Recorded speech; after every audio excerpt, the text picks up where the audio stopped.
Hey, welcome to this video. I've got a face-off of two different anamorphic lenses that I've been trying out and wanted to share this with you to see if it might be helpful for you if you're considering an anamorphic lens. They're pretty neat, neat little effect on a smartphone. It gives you those really cool black bars on the top and the bottom. It stretches out the video a little bit as well, and so it makes it a little bit more creamy than what your smartphone would just do naturally within its own camera settings. So we'll see how well that works out with these two. It'll be kind of interesting, so stay tuned and see the results here near the end. Okay, so here we are. We've got the face-off here of the two anamorphic lenses I've got that I'm trying out. One is this 1.33 anamorphic lens, Apexel. So it's right there, Apexel. If you look on the back, it's also, see that? It's also called a Miao Lab 1.33 mobile anamorphic lens. And I'm going to do that. Trying this one out versus the Ulanzi. And this is a 1.55 XT anamorphic lens. The 1.55 you'll see here with some video. It's going to show you a little bit more narrow of a band, and you can get even more of that cinematic, feel than what a traditional 1.33 is. I thought originally the 1.55 would be good because you could go extra wide, and then you could crop off the edges where the light kind of dies off from each one. So I thought maybe I would try that one as well. They're both about the same price, and this is the two that I'm trying out here. The Ulanzi comes with a really nice case with everything that fits inside of it. It's empty right now. I'll show you the pieces here in a second.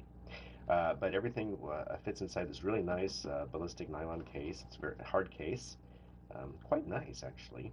While this one didn't really come with anything, it just came in with just like a regular old sleeve. And I don't even see I have that right now, but it really wasn't anything to speak of. Between those two, the case definitely wins. I love cases like that. Good for the lens. All right. Rather than take this off, and it's just a lot of work and get this set up, I just leave it clipped for both of these. And on the Apexel, this plastic cover fits right on it, tension fit.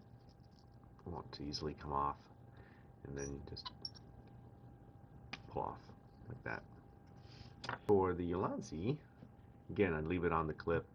This is designed so that you can store it completely dust-free off the clip, but with on the clip, you can just cover the lens part, which is the business part of the lens. And again, that's just a tension fit. This one's rubber, and it's quite nice, one piece.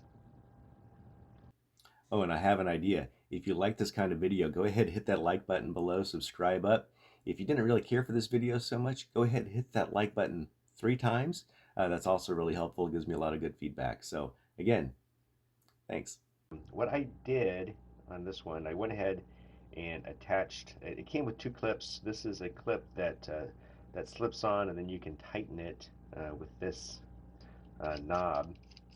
But I noticed with my Samsung FE, or the Samsung S20, see if I have an S20 here I can show you.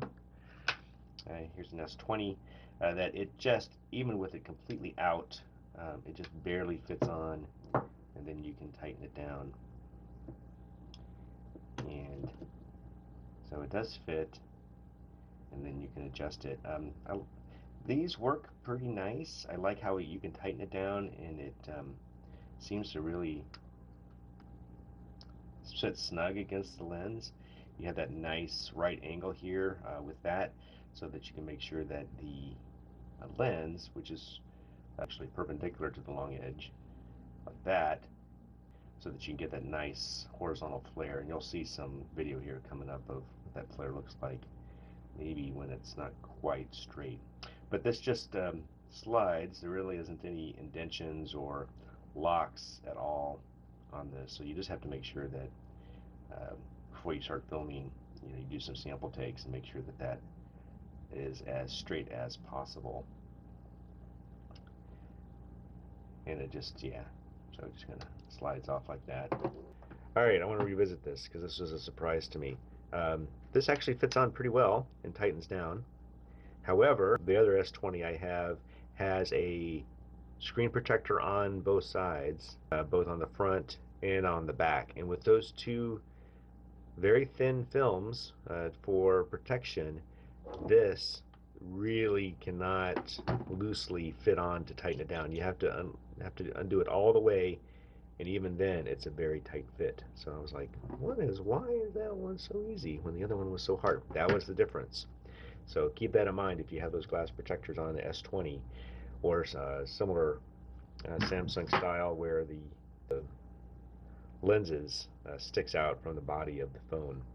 That this is going to be very tight for you, which is okay. It's just that you really, I always worry about scratching it, and also it does interfere. This little part here does interfere with the touch on the phone. I've got a demonstration of that right now, so you can see what's going on. If I go to like hardware and I want to change this, I can't. It, for some reason, goofs up. So here it's hardware. That works, and I'm supposed to be able to scroll, so I'm going to scroll, but I can't because of this. Again, I just got to slide that. Hardware button will work just fine now, and I can go in and I can change it in FilmicPro. So if you have to do anything with the settings in FilmicPro with that Ulanzi tension fit, other people have complained about it as well. I think other people have put a little piece of rubber on it or something, but here I don't think I even have room to do that with my phones. All right, again, on this one, if I didn't show you yet, this one, it's just simply turns, so you want to get that completely perpendicular. It's these, see that line? That needs to be perpendicular to the horizon line of your phone as you're filming. Otherwise, your lens flares are going to look a little funky. On this one, it doesn't just freely rotate, it clips. And I don't know if you can see this, but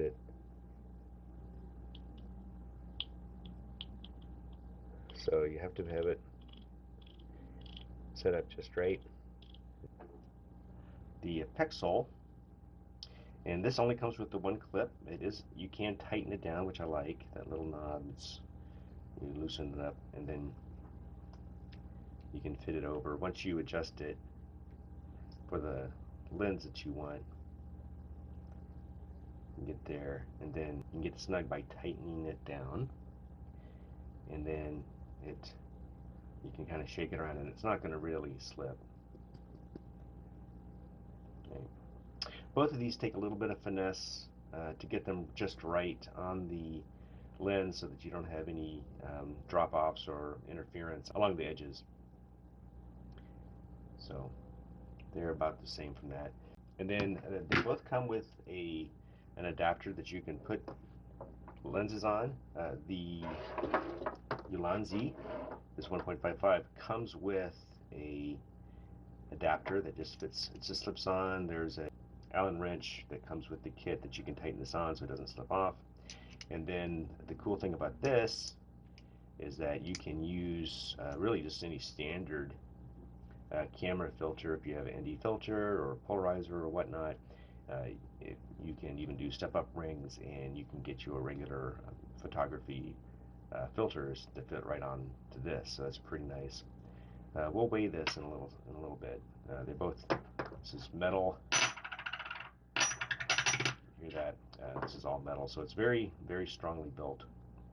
It doesn't come with any filters with it, but it does come with this, so that's pretty cool. The Apexel also has a smaller ring on it, and then it comes with two filters, at least the kit that I bought. I think this is a polarizer lens. I haven't tried it out yet. I believe that's a polarizer lens. And then this is a star lens. It's a little gimmicky, but if you like that effect, it's kind of cool to play with. And they both come in with these little cases to protect them and screw right on. And I suppose if you can get a small enough step-up ring, I don't know if they make them that small, I suppose you could put that on there and get a regular camera filter on it. It's just threaded, standard thread. Okay. All right, so let's see. What I wanted and what I like to do is take these hiking, and I have a very small, um, I would say a low power gimbal with me that fits nice and compact and fits down, but it doesn't hold a lot of weight, especially if it's unbalanced, which these would be when the lenses are on them. All right, and so we're going to test with the clip as to what the weight is of these anamorphic lenses on the phone to get an idea. This is the lighter of the two. Again, back to the Apexel. See, it's zeroed, but we'll just tear it just in case. And all right, when we're sitting with the clip, without any of the extra filters on it, at 45 grams. Tear that out. And then with the Ulanzi, 50 grams. So it actually feels a lot heavier than that. I'm surprised that it's only a 5 gram difference. If you were to put a lens on it, you're going to have to put this on the Ulanzi. And so without any lenses, but just the lens adapter, you're now sitting at 68 grams. Getting quite a bit heavier, uh, again, if you're using a filter, than if you were just using the much lighter weight Apexel. Okay. All right, so let's go try these out. I'm going to show you a couple different environments that these lenses are both in, and we'll see which ones you like better. In particular, I want to look at distortion and then also the flares on these two. Notice the blurriness, you can call it creaminess if you want, but really the blurriness of the Ulanzi. Here again, the same setup, but the 1.55 factor would stretch out the light a little bit more against the sensors of the phone, but you're really noticing a lot more than that. Here again with this fence theme I've got going on, the resolution on all of these was done at 4K with about 80K bit rate. Very similar settings. Just use the in FilmicPro the 1.33 versus the 1.55 anamorphic lens setting. Trying to get a little bit more of the flare effect to see if there's a significant difference between the flares.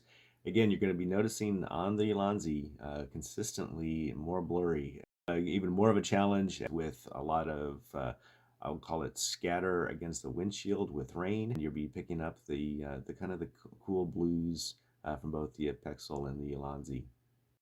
The Ulanzi's got this nice pink hue to it in addition to the blues, which is kind of neat if you're looking for that effect. They are a little bit different.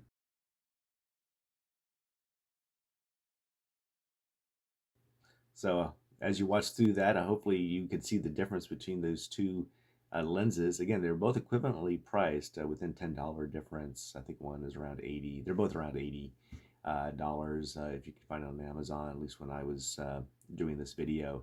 And notice the Ulanzi just consistently did not perform. I guess if you really wanted a blurry look and didn't want to do it in post, go for it. But the problem is that if you wanted more clarity and that's all you got, it's really hard to get that clarity back once you lose it. So I have, oh, and then the other factor on the Ulanzi that was just really hard for me to get over was how tight it fit on my cell phone. Just looking at the lens itself, the Ulanzi just did not perform. The 1.55, I just was not happy with it. Way too blurry for me. And so it's going back home. All right.